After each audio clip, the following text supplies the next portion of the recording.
माता जी ने बहुत ही अच्छा प्रश्न पूछा है। तो शायद आप लोगों का भी ये क्वेश्चन होगा कि मेरे ससुराल में लड्डू गोपाल है, मैं अपने मायके से लेके आई थी, लेकिन मेरे ससुराल में इतनी पूजा पाठ उनकी नहीं करने देते हैं। मैं बस सिंपली उन्हें स्नान कराती हूँ, भोग लगा देती हूँ। मेरा मन करता है कि मैं उनके साथ खेलूं, उनसे बातें करूं, लेकिन मैं ऐसा नहीं कर सकती हूँ। ऐसा मेरे ससुराल में करने नहीं देते। वहाँ पे सब लोग मेरा मजाक उड़ाते हैं। तो क्या भगवान मेरे से नाराज है, या फिर वो मेरी पूजा एक्सेप्ट नहीं कर पा रहे हैं, या फिर मैं उनको किसी मंदिर में दान दे दूं?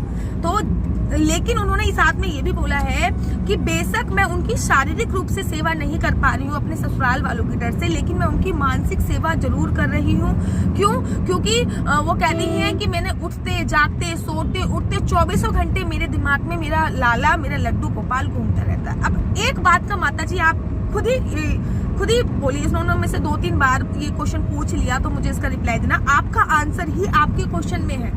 जब 24 घंटे आपका लड़का आपके दिमाग में घूमता रहता है, लड्डू गोपाल, जिसको आपने अपना पुत्र माना है, तो वो 24 घंटे लड्डू गोपाल आपका दिमाग में घूमता रहता है। तो अगर आप उसको किसी मंदिर में दे दोगे या फिर किसी को दे दोगे, तो आप उसके बिना कैसे रह पाओगी?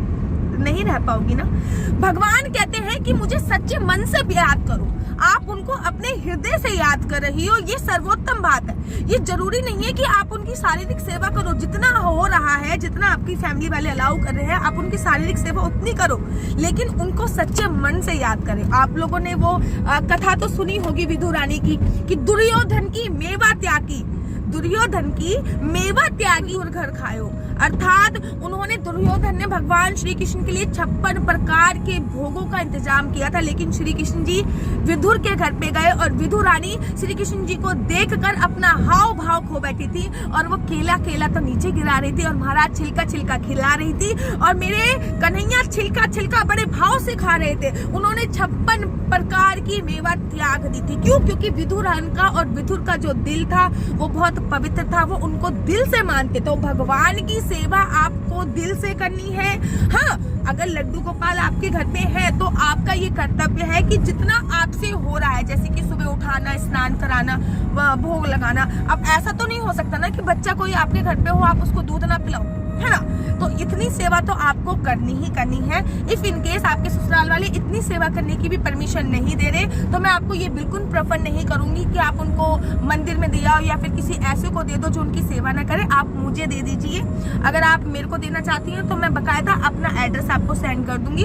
आप थोड़े से उसमें चावल डालकर, अक्षर डाल के उनके प्राण थोड़ी देर के लिए बिहारी जी से अनुरोध कीजिएगा कि बिहारी जी, इनके प्राण आप अपने में संभाल लीजिए। जब वो मेरे पास कोर्ट से आ जाएंगे तो मैं उनकी दोबारा से प्राण प्रतिष्ठा करके उनको स्थापना कर रखूंगी। और मैं नहीं चाहती कि हमारे भगवान ऐसे ही पीपल के पेड़ के नीचे, मैंने बहुत लोगों के देखे हैं, मेरा हृदय बड़ा व्याकुल होता है ये देखकर कि मतलब जिसकी तुम पूजा पाठ कर रहे हो उसको पीपल के पेड़ के नीचे आपने रख दिया, या फिर बरगद के पेड़ के नीचे रख दिया, या फिर तुलसी के पेड़ के नीचे रख दिया, या फिर आम के पेड़ के नीचे रख दिया। कुत्ता आ रहा है, टांग ऊंची कर रहा है, टॉयलेट करके जा रहा है। भाई ये शास्त्र विरोधी बातें हैं। शास्त्र इसकी अनुमति आपको नहीं देता है। राधे राधे, जय श्री कृष्ण।